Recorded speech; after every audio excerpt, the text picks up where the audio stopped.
আচ্ছা, ও এত বড় হুনু নেতা, তো ও ভাঁড় থেকে ভোটে দাঁড়াক না দেখি। আমি ওকে ওকে ওপেন চ্যালেঞ্জ করছি তোমাদের মাধ্যমে, যে ওর বাপের বেটা যদি হয়, ও ভাঁড় থেকে নির্বাচনে প্রতিদ্বন্দ্বিতা করে এখান থেকে জিতে দেখাক। কেন, এ তো মস্ত বড় খুনি।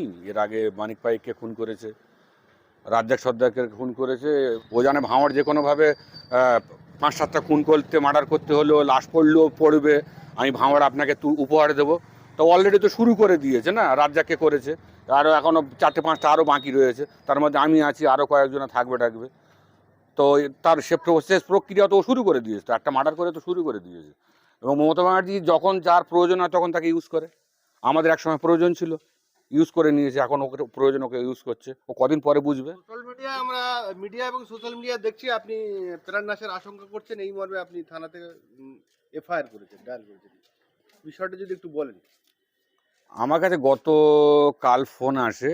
ও এর আগের 2 মাস আগে যেসব সুপারি কিলার নিয়ে এসেছিল আমাকে খুন করার জন্য, ও তারা জীবনতলাতেই ছিল, এবং ওদের সাথে কোনো কারণে মনোমালিন্য হওয়াতে ওরা ফিরে যায়।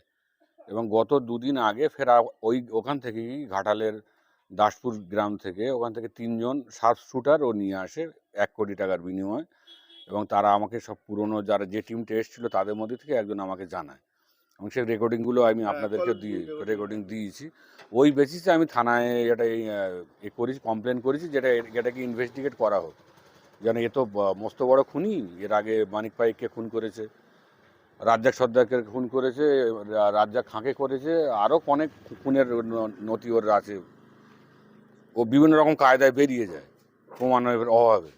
তো অনেক সুকৌশলে খুন মার্ডারগুলো করে থাকে। সেই কারণে আমি পুলিশকে জানিয়ে রেখেছি আগাম। মানে চরম শত্রু না হলে তাকে কেউ পৃথিবী থেকে সরিয়ে দেওয়া বা তাকে মার্টার করার চক্রান্ত করে না। আপনাদের মধ্যে এমন কি চরম শত্রুতা কোন জায়গায় হয়েছে যে পৌঁছে গিয়েছে যে সেই জায়গা থেকে এই সিদ্ধান্ত? ক্ষমতার টপ লেভেলে থাকার জন্য মানুষ অনেক সময় অনেক কিছু ভুলভ্রান্তি করে, এবং যার পতন সামনে অনিবার্য এবং নিশ্চিত, তার দ্বারা অনেক কিছু ভুলভ্রান্তি হয়। এমন কিছু তার সাথে আমার কোনো ব্যক্তিগত শত্রুতার কোনো লেভেল, কোনো জায়গায় কোনোদিন ছিলই না। ওই তো ও বানিয়ে নিয়েছে ইচ্ছা করে কিছু, মানে শয়তানের পাশে শয়তানরাই থাকে, কিছু শয়তানের কুচক্রে আর কি ওর মাথায় কিছু ভুলভাল জিনিস বুঝিয়ে ওকে দিয়ে কিছু ভুলভাল কাজ আমার বিরুদ্ধে করিয়ে নিয়েছে, যেখান থেকে এখন ও আর বেরোতে পারছে না। তো এই অবস্থায় আপনি কতটা আতঙ্কে রয়েছেন? পুরোটাই আতঙ্কে রয়েছে, যার কারণে পুলিশকে জানিয়েছি। তো পুলিশকে জানিয়েছি এবং ব্যবস্থা নেওয়ার জন্য বলেছি, ইনভেস্টিগেট করতে বলেছি। আরাবুল সাহেব তিনি সাসপেন্ডেড, আপনি কিন্তু দলের সাসপেন্ডেড নন, আপনি দলের নেতা। ওই তো বড় হরিদাস পাল সরকার, তো বলে বেড়াচ্ছে আমি সাসপেন্ডেড। ও সাসপেন্ড কোথায় আমি দেখাক। আজকে তো একটা চ্যানেলে বলেছে আমি সাসপেন্ড। তো ওর দলটা কি ওর বাপের পৈতৃক সম্পত্তি নাকি, যাকে তাকে মনে করছে সাসপেন্ড? আচ্ছা, ও এত বড় হুনু নেতা, তো ও ভাঁড় থেকে ভোটে দাঁড়াক না দেখি। আমি ওকে ওকে ওপেন চ্যালেঞ্জ করছি তোমাদের মাধ্যমে, যে ওর বাপের বেটা যদি হয়, ও ভাঁড় থেকে নির্বাচনে প্রতিদ্বন্দ্বিতা করে এখান থেকে জিতে দেখাক। বড় বড় কথা, শহীদ মিনারের থেকে আমি ভাঁড়ের বিধানসভায় লোক ভরিয়ে দেবো, আমি করবো তা করবো, কোটি কোটি টাকা খরচা করছে। তা তোর এতই বড় যখন দম আছে, দল যখন তোকে প্রস্তাব দিয়েছে ভাঁড়ে দাঁড়ানোর জন্য, তা তুই ভাঁড় বাদ দিয়ে বলছিস কেন আমি আমার পুরনো সিটে দাঁড়াবো? তুই ভাঁড়ে দাঁড়া না। বলে ভাঁড়ে আমি দাঁড়াতে পারে, আবার আমার ছেলেকে বা আমার জামাইকে স্ক্যানিং দিতে হবে কি? দলটা কি ও কিনে রেখে দিচ্ছে নাকি? দল যা স্ক্যানিংয়ে যাকে মনে করবে তাকে দেবে। তুই ভাঁড়ে দাঁড়া না দেখি। ভাঁড়ে ধরে 2.5 বছর ধরে নার্সিং করছিস, খুন করছিস, মিটিং করছিস, সভা করছিস, সমিতি করছিস, তাহলে ভাঁড়টাকে ভালো করে তুই বুঝে নিয়েছিস। কম্বল দিচ্ছিস, চাল দিচ্ছিস, ডাল দিচ্ছিস, তা তুই ভাঁড়ে দাঁড়া। কত লোক তোকে ভালোবাসে দেখি, কত ভোটে তুই জিতিস দেখি। এই যে আপনি একটা অডিও ভাইরাল করে দিয়েছেন বিভিন্ন চ্যানেলে, আমরা দেখে শুনেছি। তো এই অডিওতে পরিষ্কার বোঝা যাচ্ছে কিছু একটা ঘটতে চলেছে। তো বিষয়টা আপনি তৃণমূলের নেতা, আর যার বিরুদ্ধে অভিযোগ করছেন তিনিও তৃণমূলের একজন নেতা। তো আপনি উপরের মহলে জানিয়েছেন আপনার উপরে নেতা? না না, এখন মমতা ব্যানার্জি তোকে সাপোর্ট দিচ্ছে। তো মমতা ব্যানার্জির হাত ওর মাথার ওপর রয়েছে। তো ও জানে ভাঁড় যে কোনোভাবে 5-7টা খুন করতে, মার্ডার করতে হলেও, লাশ পড়লেও পড়বে, আমি ভাঁড় আপনাকে উপহার দেবো। তো অলরেডি তো শুরু করে দিয়েছে না, রাজ্জাককে করেছে, আরও এখনও 4-5টা আরও বাকি রয়েছে, তার মধ্যে আমি আছি, আরও কয়েকজন থাকবে। তো তার শেষ প্রক্রিয়া তো ও শুরু করে দিয়েছে, তো একটা মার্ডার করে তো শুরু করে দিয়েছে। এবং মমতা ব্যানার্জি যখন যার প্রয়োজন হয় তখন তাকে ইউজ করে। আমাদের একসময় প্রয়োজন ছিল, ইউজ করে নিয়েছে, এখন ওকে প্রয়োজন, ওকে ইউজ করছে। ও কদিন পরে বুঝবে। এই যে মমতা ব্যানার্জির হাত মাথায় রয়েছেন বলছেন, আমরা জানি যে তিনি অন্য দল থেকে এসে তিনি তৃণমূলে এসেছেন। আপনারা পুরনো তৃণমূল।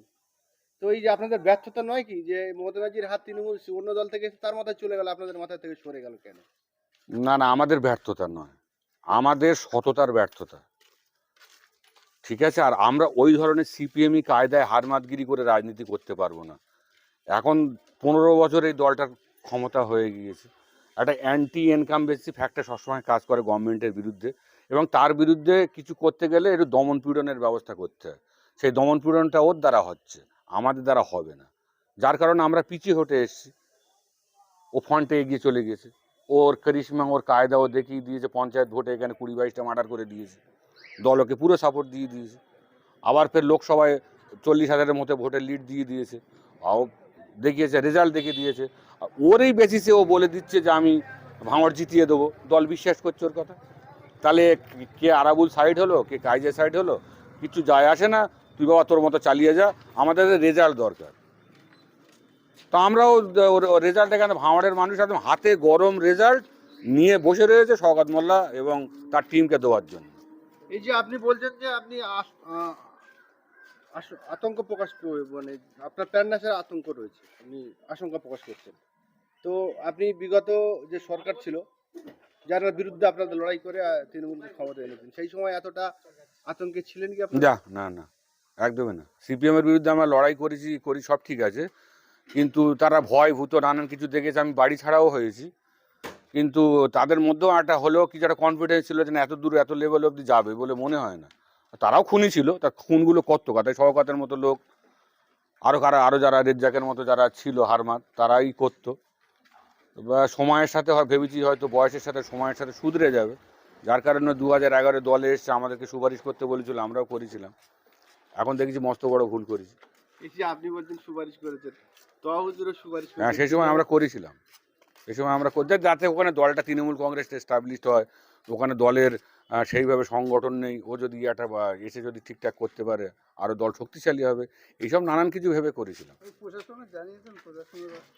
হ্যাঁ, পুলিশকে জানিয়েছি, পুলিশ ইনভেস্টিগেট করছে, এবং পুলিশের কাছে খবরগুলোও আছে।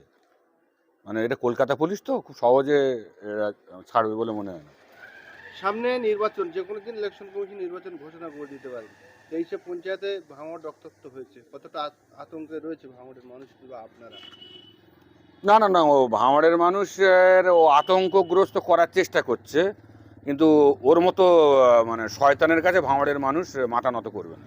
ভাঙড়ের যিনি বর্তমানে অবজারভার আছেন, পীরজাদা তহসিল দিকে, তিনি বলছেন যদি ওনাকে অবজারভার রেখে ভাঙড়ে ভোট করায়, ভাঙড়ে যদি খুন খারাপি হয় তার জন্য দায়ী কিন্তু মমতা ব্যানার্জি, অভিষেক বন্দ্যোপাধ্যায়। ঠিকই বলেছে, আমি পুরো একমত। এবং এখানে যদি কেউ ওর সমর্থনে ভোট দেয় বা কিছু করে, তাহলে তো মনে করবো যে তারা অ্যাডভান্স আগে থেকে কবর খুঁড়ে রেখে যেতে হবে। মানে ইলেকশনের পরে ভালো কিছু হলে তারকে কবরে ওইটি সবার আগে ঢোকাবে, কারণ ওকে আমরা খুব ভালোভাবে চিনে নিয়েছি। ও কীরকম নিমক হারাম, কত বড় গাদ্দার বেঈমান, যে ওর উপকার করেছে ও তাকে সবচেয়ে বেশি ক্ষতি করেছে। এই সরকার তোয়াসির দিকে উপকার করেছে, ওকে সবচেয়ে বেশি গালিগালাজ করেছে।